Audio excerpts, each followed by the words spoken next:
So I'd like to start off by acknowledging country as always, and I'm joining today as usual from Wurundjeri Wurrung country in Melbourne, Naarm, where I live and work, and I pay my respect to the elders of the Wurundjeri and also extend that respect to traditional owners of the lands where all of you are joining from today, and acknowledge that everywhere around this continent we're all on unceded sovereign lands of Aboriginal and Torres Strait Islander peoples. And I'd like to thank and acknowledge the elders of all First Nations for looking after this country. And just to say that we share the aim of looking after country and restoring a safe climate for future and current generations of all species.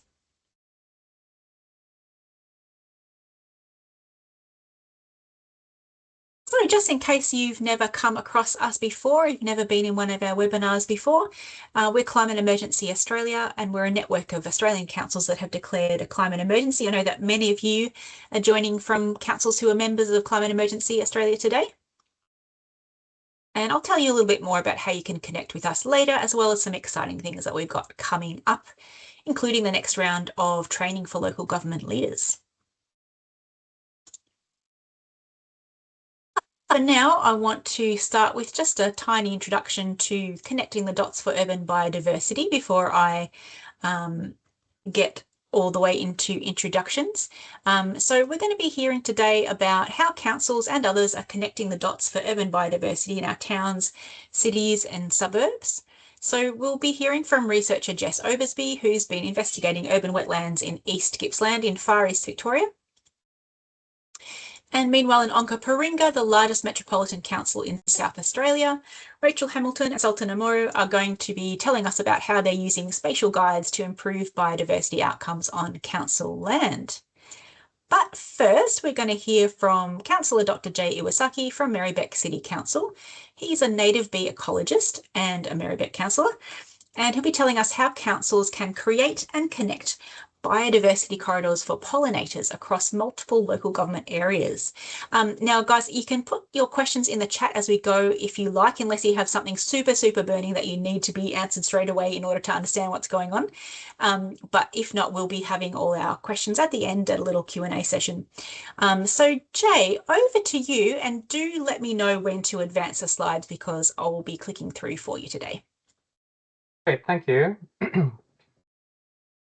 All right, I'm just going to take note of the time. All right, thank you so much, everyone, for joining and participating in this. My name is Jay. I'm an ecologist and a Merri-bek City Councillor for about 2 years now. I came from an academic background, mostly working in sustainability for agriculture with pollinators and general conservation of pollinators.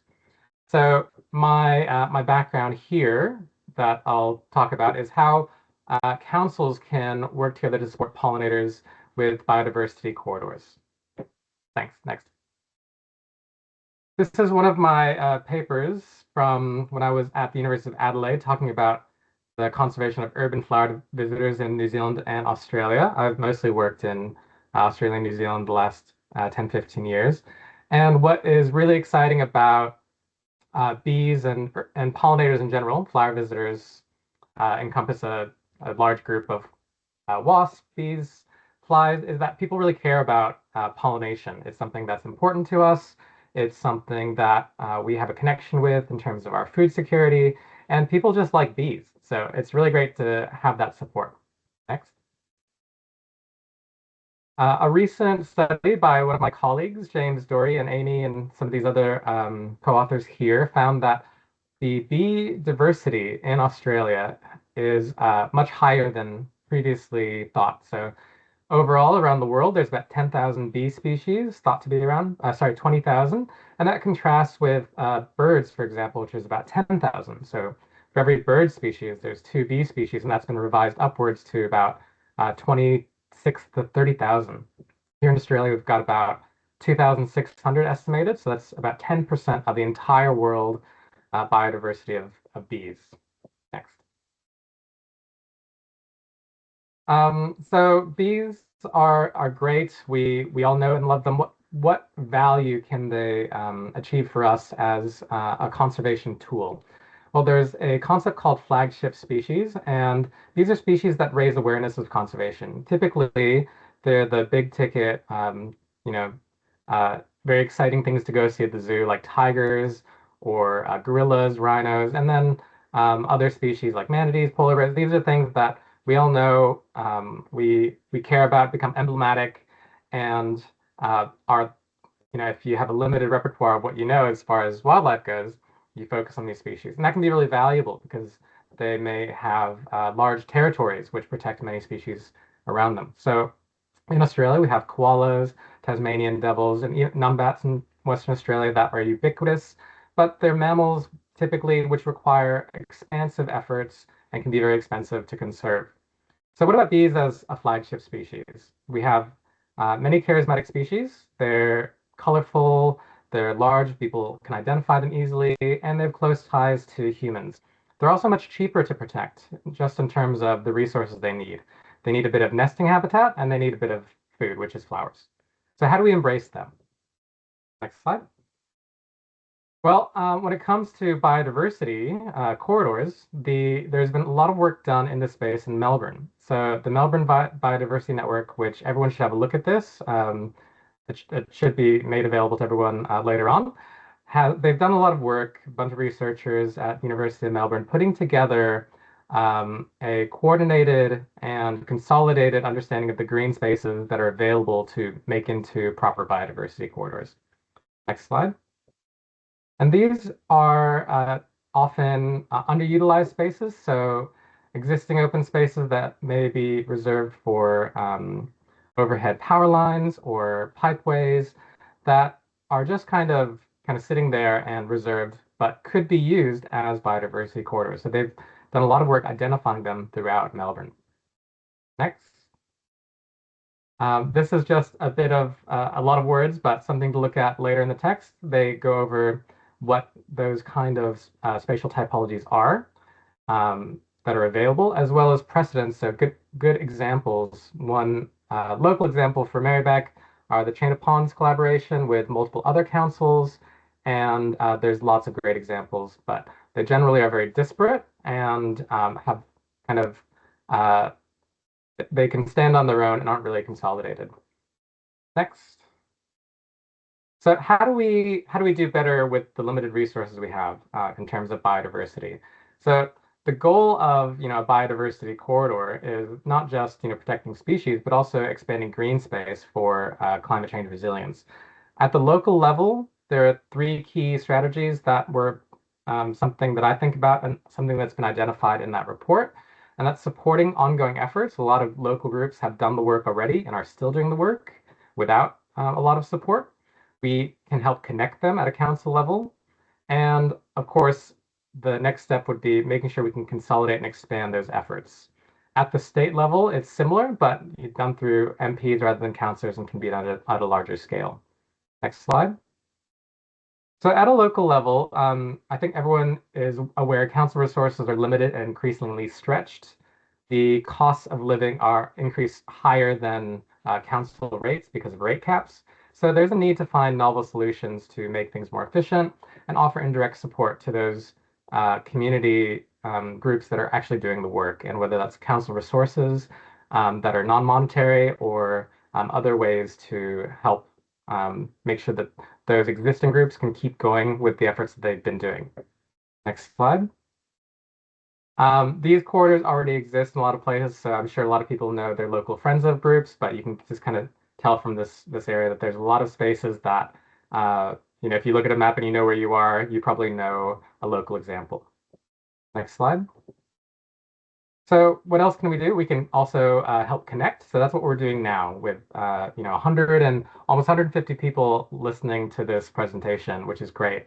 So understanding what's going on, what we can do, embracing social media, getting the word out, and helping connect groups across Melbourne in whatever our space is. Next slide. And what I'm focusing on as a local councillor is the last phase more than anything. So that's consolidating and expanding those efforts. If you're not aware, generally councils are required to produce a council plan at the beginning of every 4-year term.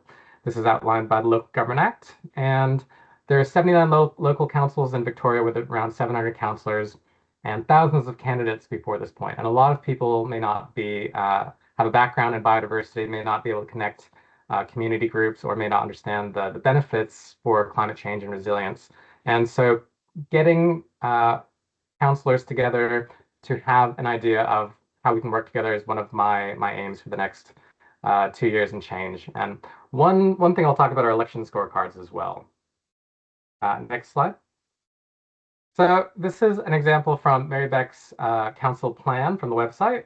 And the councillors work together, come up with a lot of ideas that are consolidated by officers into 5 key themes. So in our example, we have care for nature and climate resilience, healthy and inclusive communities, beautiful and livable cities, thriving economy and culture, and engaging responsible council. And I think biodiversity and climate resilience is really encompassed in multiple of these, which, it's not just about climate resilience, it's about mental health. It's about what people want to see when they live somewhere. They want to see parks, they want to see green spaces, and they want to see wildlife too. Next slide. These are specifics that have come out of the Merri-bek Council Plan that you can just Google and find out what your council plan is doing similarly. But in our initiatives and priorities that I helped put together, cooling our city through planting and protecting canopy trees is one key part. And then the next part also included in that is restoring and renaturing open spaces, corridors, and waterways that create vibrant networks of interconnected green corridors. So these things were brainstormed together and put into a council plan and are now part of the overall strategic initiatives of the city that the officers carry out without the councillors being involved. But it's generally something that informs and directs the ongoing overarching themes behind many of the initiatives or work that's done by the council. Next slide, please. So one idea that I had that I'd love to work with, and if you know people that are interested in organization perhaps that is involved, is these election scorecards. So taking all these things together, we've learned that the council plan is a key way to get those initiatives done. But how do we get councillors to embrace that, or how do we get that idea into those council plans? It's through councillors. So here are 4 out of the 5 aspiring council candidates in my electorate. They all received these councillor election scorecards, and you commit to some goals that these organizations put, and they put you on a website. They say that these candidates, in this case, most of the candidates embraced these certain themes. And those are the ones that are kind of, setting a little bit of a priority in certain spaces that councillors can become aware of and can embrace and hopefully carry out. Next slide. So there's a lot of things here, and when we're putting together these goals to achieve biodiversity, it's the ongoing legacy efforts. It's connecting them, but it's also encouraging candidates to sign pledges. So something that I'm working on that involves multiple councillors is putting together a single-page document that councillors can understand in terms of the benefits of biodiversity corridors and getting them into council plans. So that's something I'm working on with the University of Melbourne, with some University of Melbourne researchers, and that I would like to work on to get as a pledge with an organization that can provide a nonpartisan way to get councillors to sign on, because these things aren't political. This is involving livability, this is involving scientific backed research, and it will hopefully get certain ideas, key themes into every council plan, consolidating the efforts that many groups are doing, including these biodiversity corridors, and allowing officers to have a specific goal to connect them to other councils in the area that are surrounding them, because councils, unlike in some places, are relatively disparate and maybe bordered by creek corridors and lack some of the overarching consolidated work that some organizations can do at a larger scale. And this is different, like in Green Adelaide. We're going to talk about a little bit later, or we'll hear about a little later, or you may have heard already. They make it easier, but in Melbourne, it's at the local council level, it can be very disparate with 79 councils to have a unified strategy. So something like that is something I'm working on. I'd love to hear some feedback. If you're a local councillor, want to be involved, please get in touch with me, and it's something I'll be working on, and I'd love some feedback. At the state level, again, also just similar, but through MPs rather than councillors, and a little bit out of my scope. So that is something, yeah, I'd love to hear back and love to coordinate with. And yeah, thanks everyone for listening. Fantastic. Thank you so much, Jay. What a really practical and inspiring idea. I'm sure we'll have some feedback in our Q&A section. But just while I am finding our folks from Onkaparinga, in fact, guys, if you can take yourselves off mute, that will help me find you. I might just go to a quick question in the chat for you, Jay. So Emily asked, how can councils have more coordinated approaches to support residents to plant in their nature strips? It's a tough question because there's lots of different guidelines, and I think I've talked to a couple larger groups. So the best example of plantings in nature strips and council issues that I can think of is the Heartscape Gardening Project in South Melbourne with Emma Cutting. You may have heard of Emma Cutting and the Melbourne Pollinator Corridor that they got to work on in the during COVID. And they had initially some issues with council and nature strip guidelines, and it took a little bit of time to kind of smooth things out and get things to a point where they felt like they weren't butting heads with council. So I think honestly in Merri-bek it's a little bit easier because councillors have good relationships with officers that want to achieve these kind of guidelines. But I think it's just finding out what initiatives people want to do. If it's difficult to understand through the council websites, coordinating with councillors or council officers to kind of clarify that. And if there are obstacles, that's also what I'm doing still in Merri-bek, is figuring out what those obstacles are, because there are still some obstacles in planning a nature strips, be it enforcement issues or neighbors who may not want that, and figuring out ways to smooth it. So I think it's really different for every council. But yeah, get in touch with your councillor or council officers in that space, and they should be willing to help. Thanks, Jay. So I'm going to hand over now to Rachael and Sultan to talk us through their spatial guide work. Folks, you should be able to share now, I believe. Yeah.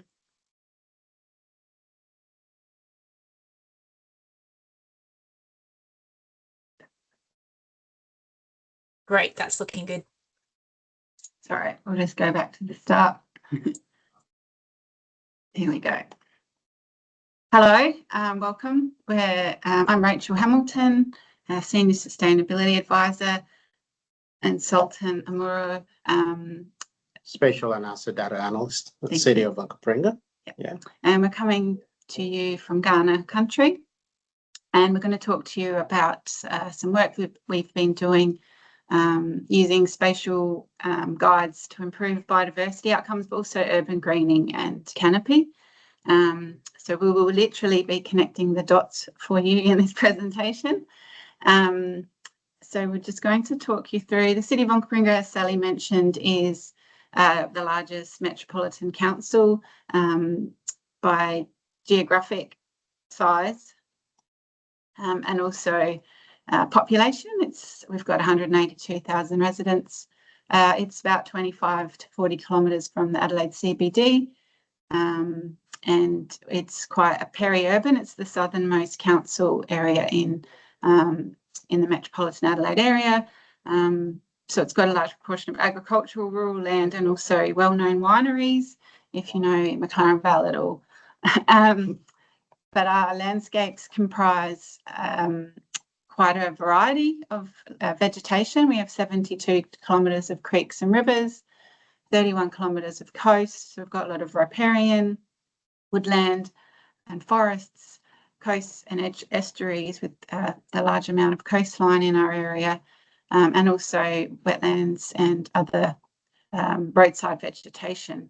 We've also had historically a lot of land clearing, so we've also got a lot of modified land. So I guess the question is why we've gone down this approach for a spatial data approach. And that's due to our size of the types of vegetation that we have in our area and all the different categories of land we manage. There's a lot of different data sets, as you can see. And so we also have a lot of different teams. We have about 800 staff. And so decisions can be made in isolation. And if some teams have some of the information, they might be using a different platform, starting with initially some tree planting opportunities that we had through a council resolution as to how many trees we can plant on council land. We sort of became working in this space in urban greening and biodiversity around, well, what are all those data sets and how do we do this more strategically and identify opportunities and challenges that we can work together more on. And I think that's part of the key is having this data will help us work together. And so bring all this information to more of a holistic view. Sultan will now talk us through how we've come about this data and how we've sort of brought it all together, all the different data sets. So let's look at going from plantable spaces, which is identifying areas that trees can be planted, to plantable opportunities, which is the number of trees that can be planted in a plantable space. For example, just looking at council land, open space, a piece of open space, parcel of land. Open space can include not just grass and earth, but buildings and sealed surfaces like hard courts and roads. And how do we identify where we can plant versus where we cannot plant? In our council, we're lucky that we have our council manages a grass cut spatial layer, and a subset of that layer provides the best indicators to plantable space on council land. We also have a tree canopy spatial layer, and by overlaying these two, we can identify areas where trees already exist and planting is no longer required. Areas where trees can be planted are plantable spaces, and using predefined setbacks, the number of trees that can be planted on these plantable spaces can be quantified, which is that will be the plantable opportunities. So we've gone from plantable spaces to plantable opportunities, and this is an indicator, an indicative map showing the numbers of possible plantable opportunities in the city of Onkaparinga. Thanks, Sultan.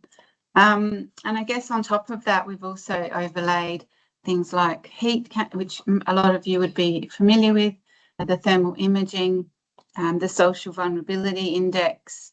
And so the pre-European vegetation, irrigation, existing vegetation types, and the condition where we've got it. And so by building all this together, it's helping us build a picture and tell a story that will help inform decisions. For example, well, you can see in the visual that Sultan's got on display, we've got some quite hot areas, but we can also see that they've got plantable opportunities. At this stage, we've only been highlighting the ones that are on council land, but it just shows where we can plant trees. But we've also been using this for street tree planting. We've been combining this with the social vulnerability and the low canopy scores, and we have a priority index of where we are planting our street trees each year. So what we want to do is try and, I guess, build on this and expand that out to areas where we might not want to plant trees, so where we have native grasslands, where we can be a bit more strategic in how we are greening and building on our biodiversity. So using these same principles, but in a slightly different way. And so just some examples of the landscapes in Onkaparinga. And so some other data sets that we've incorporated include our open space network, and that's the more formalised reserves that we have in our area. So we have the passive reserves present the highest opportunity to improve our urban greening, canopy and biodiversity. So by incorporating all of this information, it helps us understand where where we have the most opportunities. Similarly, we've also got plantable areas by the site type. So you can then also identify who's managing those parcels of land, who do you need to talk to, and also what type of vegetation should be most appropriate in those locations. So it's trying to provide that hierarchy of information that people can then help make better informed choices that will hopefully improve urban greening and biodiversity. And finally, we do have a natural assets area. So we do have all of the natural assets or remnant vegetation mapped. However, only about 50% or half are, have a condition rating at this stage. But if you do click on the ones that do have... Try to zoom close to the coast. Close to the code. Oh, sorry. These ones here. Oh, here we go. If you do click on them and the ones that have been mapped, comes up with a bunch of information, vegetation condition, what type of condition it's in. And so that helps provide people with information on additional, for example, if that site might be coming up for revocation, does that site have a high biodiversity score? Then it might have a different outcome. So trying to provide that information to people in different teams, making those sorts of decisions. And also this excludes state government land. So this is primarily council managed land.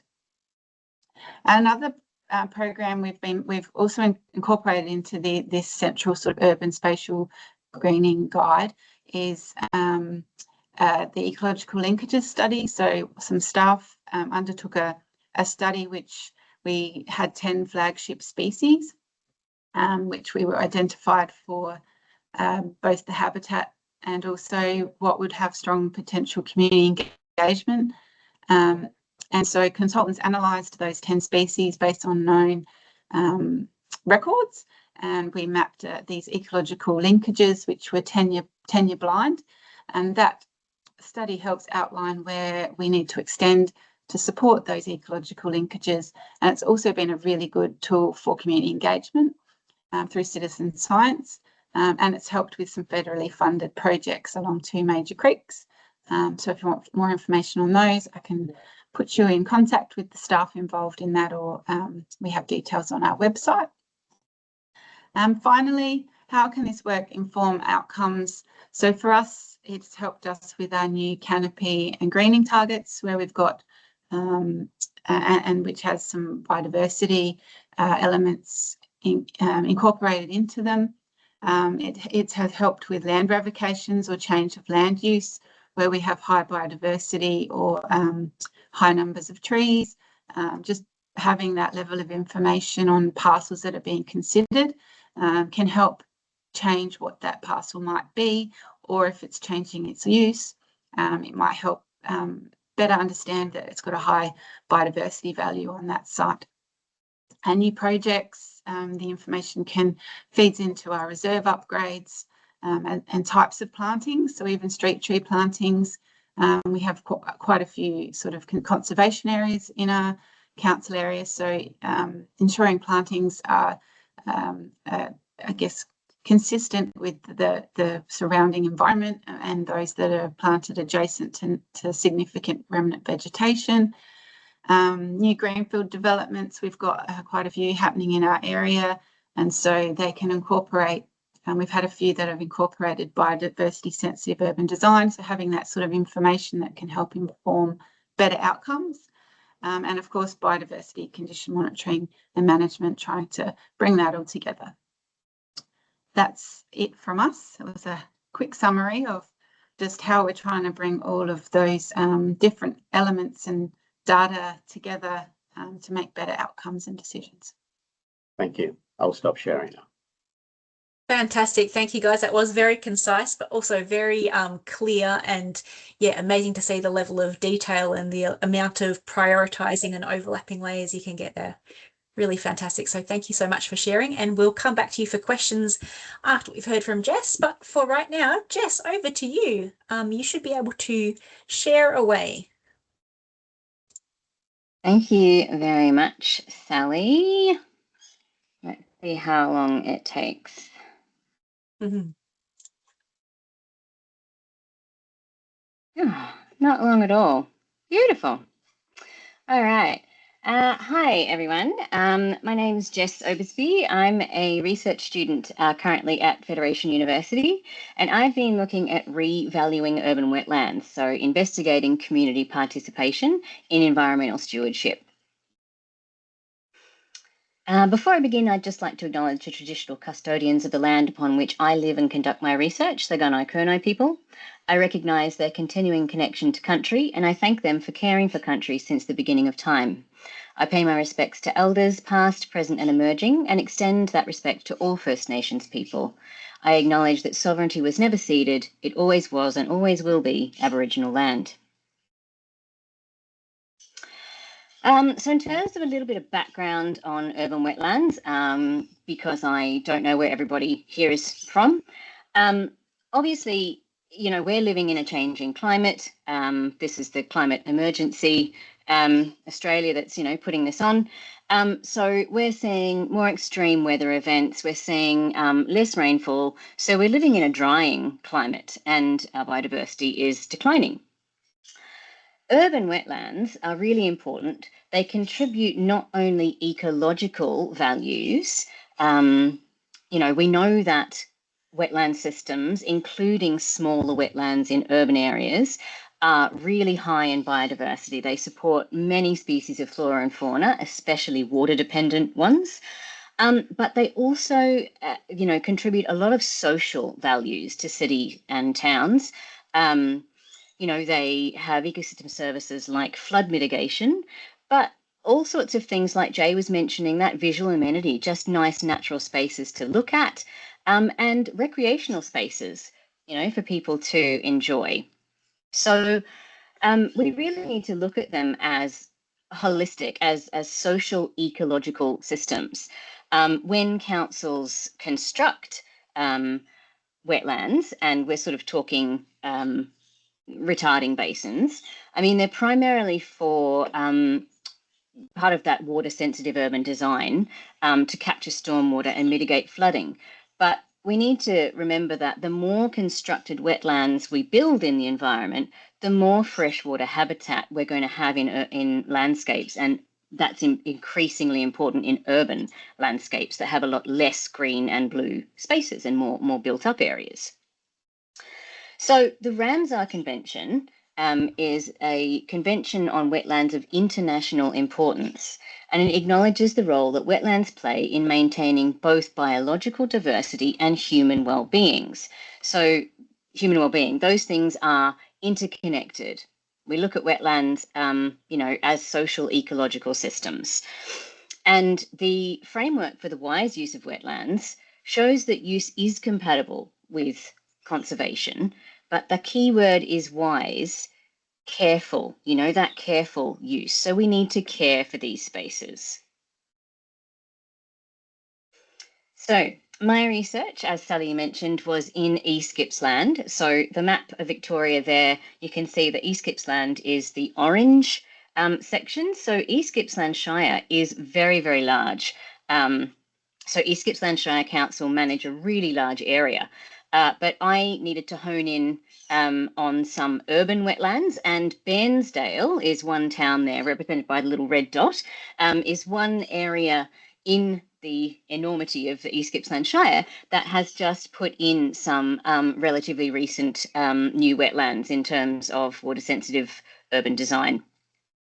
So the research was supported by the East Gippsland Shire Council, who wanted to engage the community in these wetland spaces. They had constructed them, they had, you know, worked really hard on putting in beautiful vegetation and encouraging, you know, wildlife.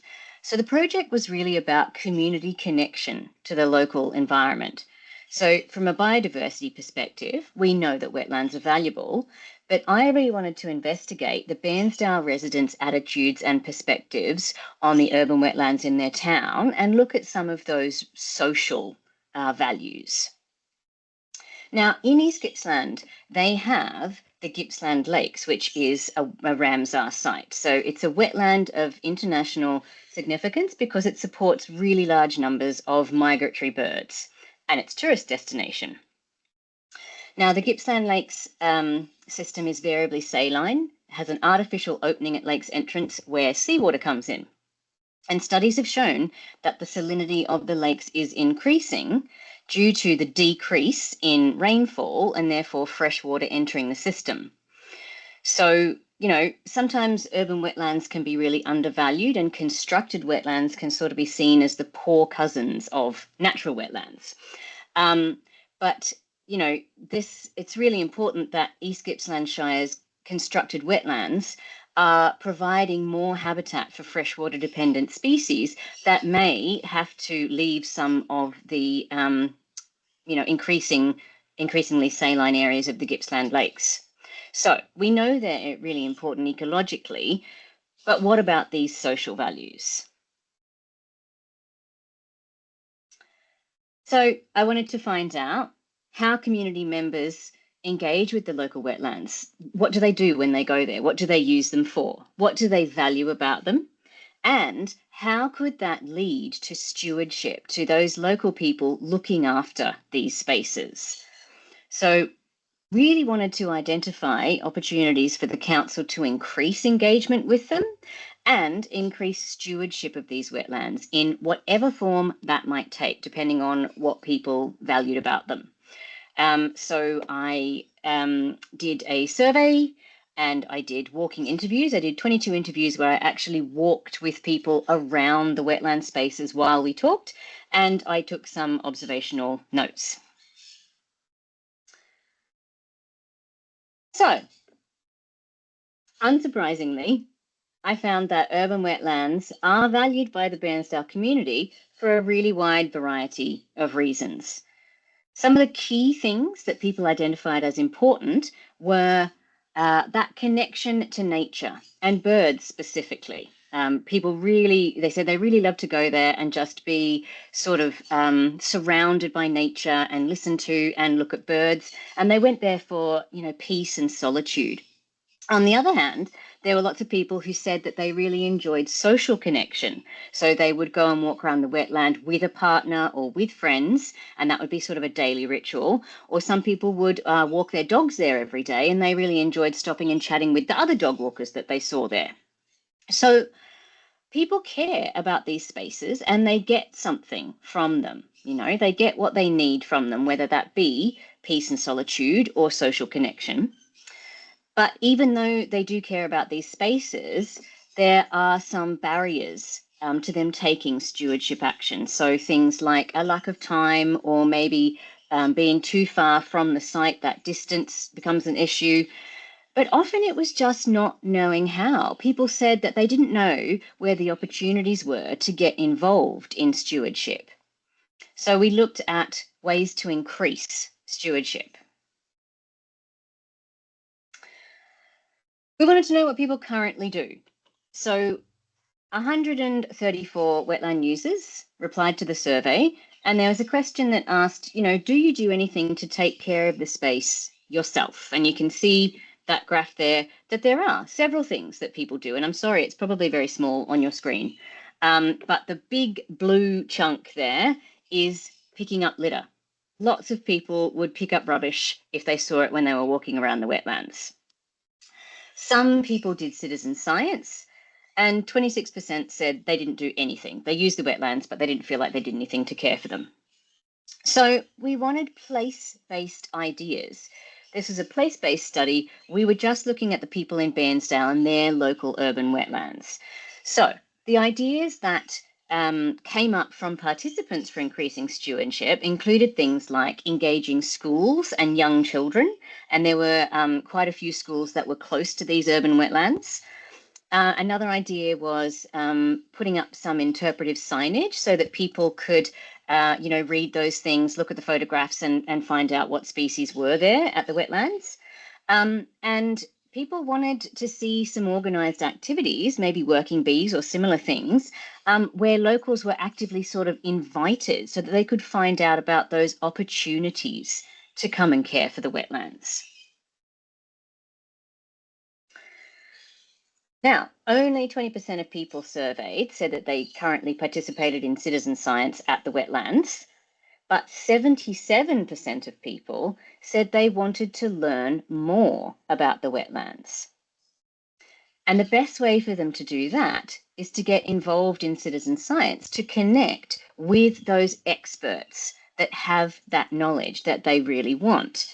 So, for example, in Bairnsdale, there are several land care groups. There's the Bairnsdale Field Naturalists, and there is a wonderful chapter of BirdLife Australia, the BirdLife East Gippsland group, who were very, very helpful and very generous with their time and their knowledge during this project. So, what are the implications of this study in the current situation that we have with this rapidly declining biodiversity? How do we engage people and support them to take care of their local wetland assets? We know that people care about the natural spaces where they live, and my research proved that, you know, that was very true of Bairnsdale residents specifically. And often people want to look after these spaces, but they don't know what opportunities are available. And as Sir David Attenborough has said, no one will protect what they don't care about, and no one will care about what they've never experienced.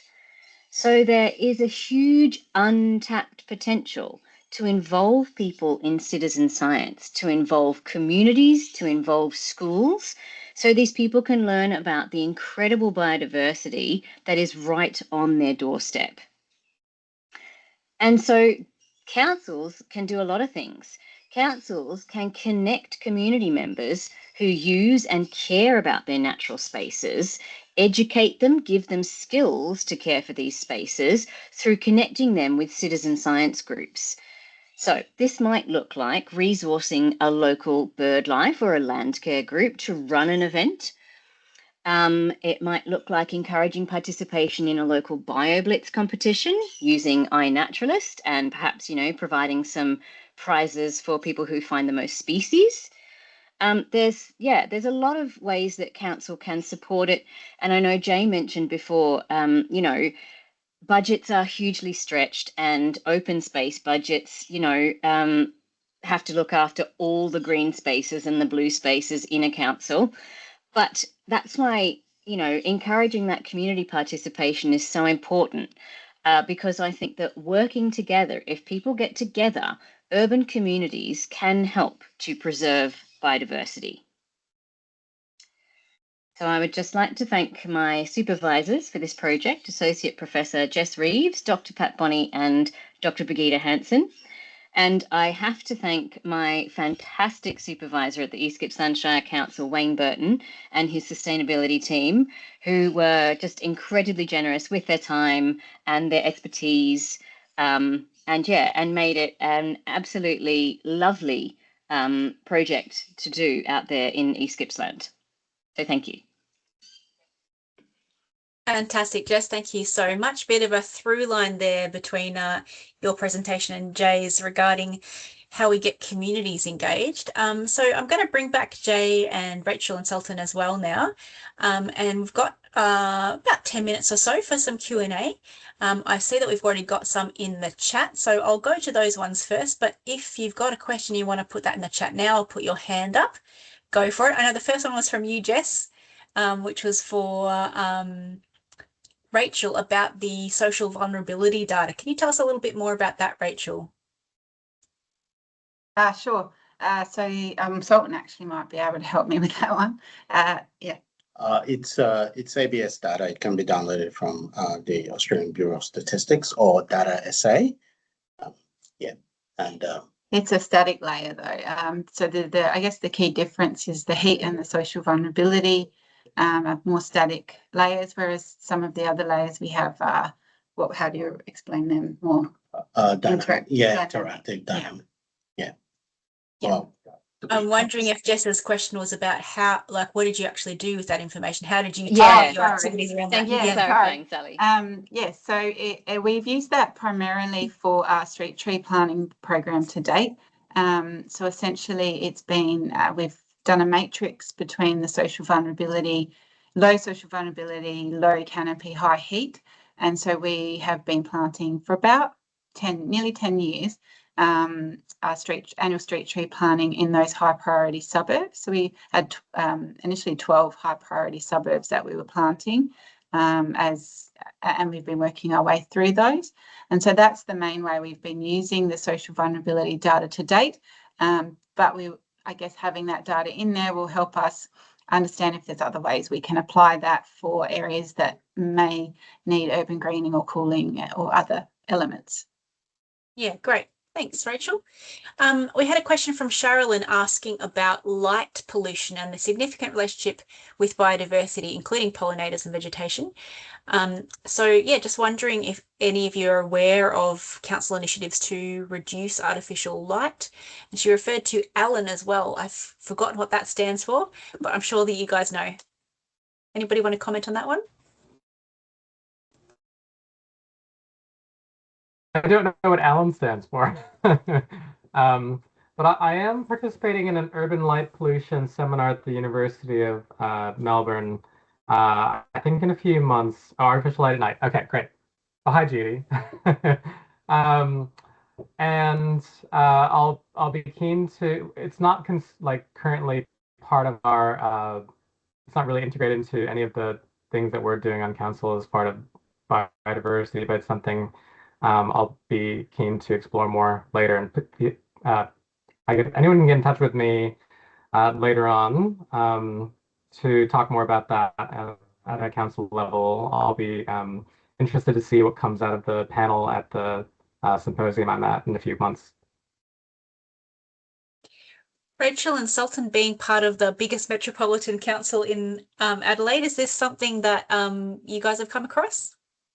I know our nature conservation team and some of our other teams do work in that space. That's not something we've been specifically working in yet in this project or in this area, but yeah, we're just actually trying to work through, what is the best information that we need in our spatial guide. So at this stage, not something we've been working in. And Sherilyn's got her hand up, so maybe she wants to add on to that. Sherilyn, go for it. Yeah, I was just curious because I know that Onkaparinga is just north of Merri-bek, which is the first dark sky community. And so light pollution, because of the way it travels and what it does, it's really essential. And there's a lot of development right now going in Onkaparinga, which is not good for biodiversity. But I'm just curious, or if there's any way, because I would see with your models, especially your hotspot models, that they would be really informed with light pollution data. Yeah, that's a great point. Yeah. And it's not something we've, there is a lot of, as you saw, there's a lot of data that we already have. And so we've just been trying to get that into a usable format for people to be able to use in their daily work. But it's definitely something that, I can take on board and see how we can incorporate that. Yeah, great. And we've got a couple of people chiming in the chat from Ironbark Sustainability. The street lighting team is very involved in ALAN and reducing light pollution, and also City of Ballarat considered light pollution in a recent revision of its city lights. Project steered by Ironbark. Cool. Great to know. Okay, so we've got a few other questions in the chat here. A few requests for some of the data lying behind these things. So we'll hopefully be able to share some of that, including there was a question about is Onkaparinga's mapping dashboard available to the public? Can anybody go into your website and see those sorts of things? No, not that. Currently we're just trialing that internally with staff and testing that through a little bit more refinement. At this stage, but we are hopefully wanting to get some of our tree information on there and some information as we progress. Yeah, great. Good to know. Okay, and we've got a question again for Rachael and Sultan from Katie. Have you looked into the carbon sequestration values of the different types of natural assets, or use carbon sequestration as a factor to help prioritise vegetation? At this stage, we were part of a study with the Local Government Association in South Australia, that looked at some carbon offset, looking at carbon offsets with councils, and there's a number of councils involved in that. We are actually about to do a little bit more work in a carbon offset analysis. We are exploring some options in that space, but just trying to work through, I guess, how viable some of that is, and where that sits. But it's definitely something we are exploring. Yeah, great. I can see in the chat a couple of other people have chimed in about Light, Sunshine Coast and Salisbury have done some work in this area, so that's something to look into. Have we got any other questions? We've probably got time for a couple more. Otherwise, I've got a couple that I'm dying to ask. Okay, Jeremy asks, is there any consideration as to interspecies choice in relation to bushfire? The north side of Old Wollonga Road would be a prime fire event should a hot northerly get underway if Onkaparinga extends that far north.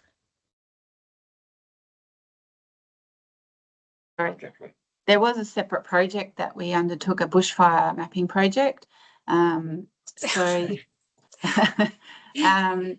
there has been a various. Well, do you know much about that one? No, not really. Just worked on spatial data. Yeah. So we did have a staff member working on, or a couple of staff members working on a grant we had for bushfire mapping, and actually I went through and looked in quite a lot of detail at our bushfire areas and gave us some really valuable information.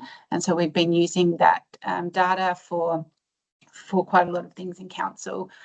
But yeah, species, we do consider that as part of, I guess, the nature conservation team look at that when they're planting in those spaces. It is something we're very, very mindful of.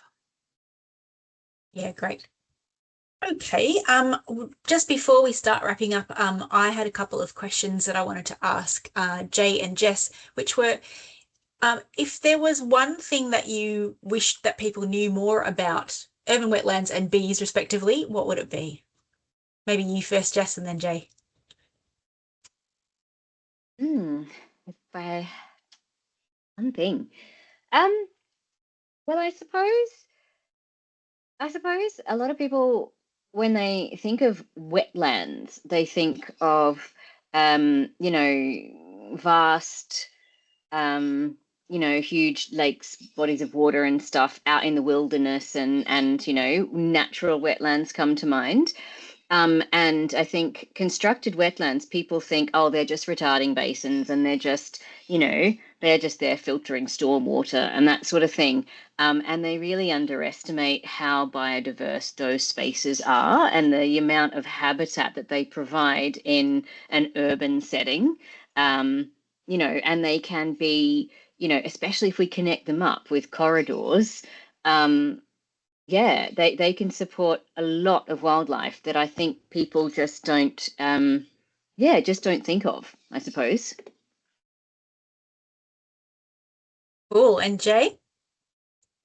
Well, I guess, having worked with bees a lot, and I guess most recently my largest projects have been with honeybees, or actually in Kangaroo Island in South Australia with the green carpenter bee. People tend to think of bees as, a few species or like one species and we have to save them. But I guess what I try to point out, we're in a bigger we have a bigger issue of a larger biodiversity crisis, which impacts ecosystems overall. And it's great to have that focus on, the bees that people know about, but there's so many more species that are all declining. And, when I talk about biodiversity corridors or pollinator corridors, specifically pollinators, it's something that protects everything else. So the idea is, there's so many things that are in decline. What's the best way to get people to focus on, a single achievable thing? And these are something that people care about, that there are a lot more than people know exist, thousands and thousands of species. And here in Australia, we may not have known when we've seen a native bee, but they're out there and there are thousands of them. And so I guess there's a lot more than you think beyond the honeybees and the few charismatic species. And we can all learn more about them. And that starts another conversation about diversity and cool things out there. Fantastic. Well, thank you to all of our speakers today. That's been really fascinating. And yeah, I look forward to hopefully sharing most of the presentations. I know Jess is doing some current research with hers, so we won't share that at this point. But yeah, hopefully you guys will be able to have a look through some of the material that we've talked about today in a little bit more detail. We do have a few important things to let you know before you all go, so don't go just yet. I promised to tell you how you can connect with us, with Climate Emergency Australia. That's all our details there, and of course this will be in the presentation that I share afterwards as well. We do have a LinkedIn page and a YouTube channel. Those are both relatively recent, so it'd be great if you wanted to follow us on those so you can keep up with what we're up to, but also of course you can join our regular mailing list, which I know many of you are already on. And for those of you here today who are officers, if you are not on our base camp, get onto our base camp. This is where we share loads of information resources every day of the week. And if you're not on there, you can reach out to me directly, or you can go into our contact page to sign up for that. We've got some special events coming up. We've got, I mentioned our local government leaders training, governing in the climate emergency. Jay's done that one recently. So we'll be kicking off the one round for 2026 in the middle of this year, starting 27th of July. So if you are a councillor or an executive team member, or you know somebody who should do that training, definitely send them our way. There's still time to sign up for that one. And also just flagging that we've got the 10th anniversary of the very first climate emergency declaration coming up in December this year. So we're planning some special things around that. So stay tuned for that. And we do have our regular events as well. So webinars just like these on all sorts of topics. So if you're not on a webinar mailing list, make sure you get on there. But also live discussion forums and also our monthly climate cafes. If you don't know what climate cafes are and you've ever felt a little bit overwhelmed by your feelings about the climate and biodiversity and other crises, you might be interested in coming to a climate cafe for councils. This is where we can just talk about how we're feeling without having to have action points and minutes. It's really more of a space for just clearing some emotions and connecting with our colleagues. So that's a great one to come to. That's open to all councillors and council officers as well. And a couple more upcoming webinars as well. Just on that last topic, we've got the Heart of Climate work coming up in May. And the great thing about that one is that many of you would know that OHS's sort of legislation is starting to catch up to the concept of psychosocial hazards, but something that probably hasn't quite permeated the climate space yet. So that's a really good one if that's something that you're interested in. And it's about not just identifying those, but how we address them in our workplaces. And finally, climate risks with a focus on land use planning. That's coming up in June. That's going to be a really good one, and it's an hour and a half, so it's going to be a real deep dive with some great speakers. So if that's of interest, then jump into there as well. You can see all of those on our events page. So all of that's from our website. All right, I'm going to say stop sharing now and just say once again a really huge thank you to Councillor Dr. Jay Iwasaki, to Sultan Umoru and Rachael Hamilton, and to Jess Obersby for your fantastic presentation today. And thanks everybody for joining and for your really for your engagement in the chat and your great questions. So thanks everybody, and hope to see you next time. Thanks everyone.